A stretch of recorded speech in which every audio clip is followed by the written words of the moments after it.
안녕하십니까. 박상옥 과학기술 수석비서관입니다.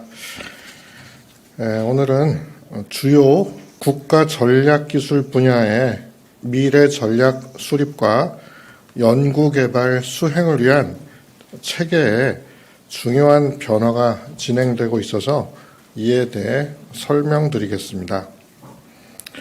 먼저 국가바이오위원회입니다. 국가바이오위원회 설치를 위한 대통령령이 지난 화요일 국무회의를 통과하였습니다.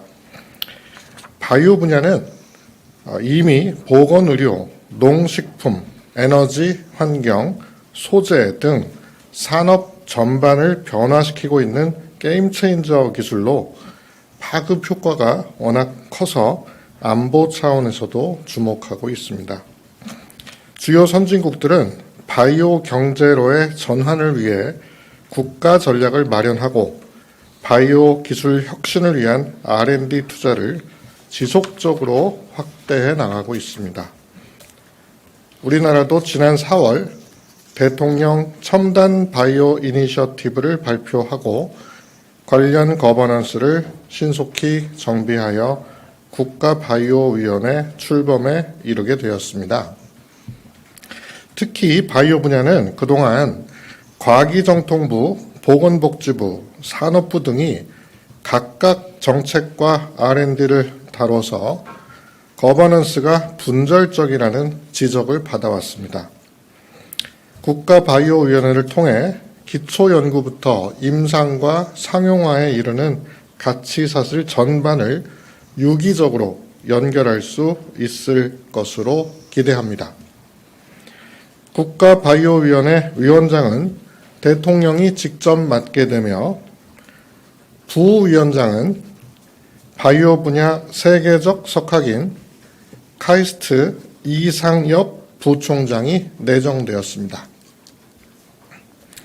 아울러 레드, 그린, 화이트 바이오 전 분야에서 전문 지식과 경험이 풍부한 민간위원 20여 명으로 구성됩니다. 김빈내리 기초과학연구원 RNA 연구단장, 고한승 삼성 바이오에피스 사장, 김영태 서울대 병원장 등 산, 학, 연, 병을 망라한 권위자들이 위촉될 예정입니다. 관련 절차가 진행 중에 있고요. 전체 명단은 첫 회의가 열리는 12월에 발표하겠습니다.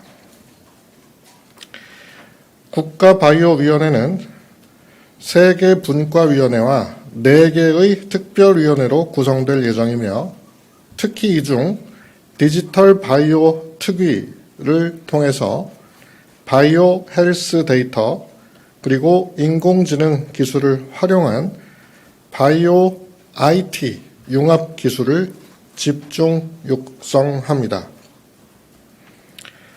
국가바이오위원회는 국가인공지능위원회와 마찬가지로 첨단 바이오 비서관이 단장을 맡는 지원단이 별도로 설치되어 위원회 활동을 지원하게 됩니다. 이제 다른 위원회들에 대해서 또 설명을 드리겠습니다. 국가바이오위원회는 지난 5월 우주청 개청과 함께 출범한 국가우주위원회, 지난 9월 출범한 국가인공지능위원회에 이어 대통령이 위원장을 맡는 세 번째 전략기술위원회입니다. 3대 게임 체인저 기술 중 나머지 하나인 양자과학기술 분야를 위해서는 연내에 양자전략위원회가 출범할 예정입니다.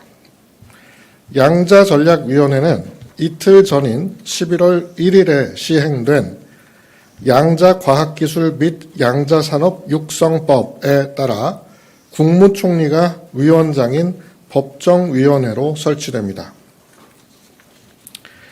우리 정부는 전문성에 바탕을 둔 신속한 정책 의사결정과 과감한 투자 결정을 위해 R&D 거버넌스의 전략성을 향상하고 여러 부처가 한 팀으로 움직일 수 있도록 협업 체계를 구축해 나가고 있습니다.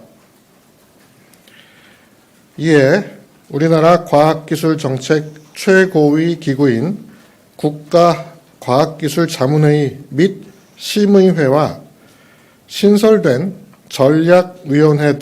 전략기술위원회들 간의 강력한 연계 체계를 만들겠습니다. 앞서 말씀드린 4개의 전략기술위원회는 소관 분야의 중장기 계획과 투자 전략을 제시하고 범부처 협업 사업과 과제를 기획하게 됩니다. 그리고 국가과학기술자문회의는 각 위원회가 제시한 투자 전략과 의견을 존중하여 주요 정책 및 계획을 심의하고 차년도 연구개발 예산을 배분 조정하게 됩니다. 이러한 연계 구조를 가동함으로써 연구개발 사업의 기획과 예산 심의를 사실상 연중 상시 진행하는 효과가 있어서 R&D 예산이 적시에 필요한 만큼 지원될 수 있도록 하겠습니다. 이는 국가 R&D의 효과성과 효율성 제고에 기여할 것으로 생각됩니다. 이번 시스템 개선을 통해 과학기술혁신본부를 포함한 각 부처의 역할과 권한을 그대로 유지하면서 정부 조직 개편 없이도 연계와 협업을 통해 부처 간 벽 허물기를 실현하겠습니다. 아울러 이러한 위원회 간 연계 모델은 향후 2050 탄소중립 녹색성장위원회로 확산해서 탄소중립 R&D에도 적용하는 것을 적극 검토하겠습니다. 전략기술위원회와 국가과학기술자문회의 사이의 원활한 연계를 위해 국가인공지능위원회, 국가바이오위원회, 국가우주위원회, 양자전략위원회 위원 중 각 한 명이 연내 출범할 차기 국가과학기술자문회의 심의위원을 겸임하도록 하였고 2050 탄소중립 녹색성장위원회 위원 중에서도 한 명을 자문회의 심의위원으로 참여하도록 하였습니다. 전에 없는 속도로 발전하고 있는 기술 변화에 선제적으로 대응하기 위하여 차차년도인 2026년에 반영할 다부처 R&D 협업 예산, 각 부처별 R&D 신규 사업에 대한 기획을 각 위원회를 중심으로 이미 시작하였습니다. 기존에는 5월 말부터 예산 심의에 착수하여 치밀하게 검토하기는 다소 어려웠습니다. 새로운 체계에서는 각 위원회별로 예산 심의를 위한 기초 작업을 충분한 기간 동안 수행하고 이를 부처별 예산 요구서에 반영토록 하여 부처별 지출 한도의 책임성을 높이고 국가과학기술심의회는 범부처 우선순위 및 종합조정에 집중토록 하여 보다 충실한 심의가 이루어지도록 개선하는 것입니다.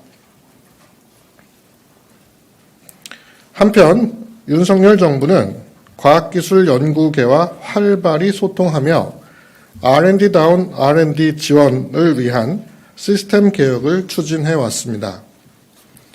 이에 그간의 개혁 성과를 알리고 윤석열 정부 후반기 정책 방향을 공유하기 위해 국가과학기술자문회의 주최로 국가과학기술혁신생태계 고도화 대토론회를 11월 19일 오후 2시에 개최할 예정입니다. 이날 토론회에서는 대학 출연연 등 공공연구부문 업그레이드, 선도형 기초연구로의 질적 전환, 글로벌 과학기술 협력, 기술 사업화 시장 육성, 그리고 R&D 매니지먼트 선진화 등 5개 주제를 논의할 예정입니다.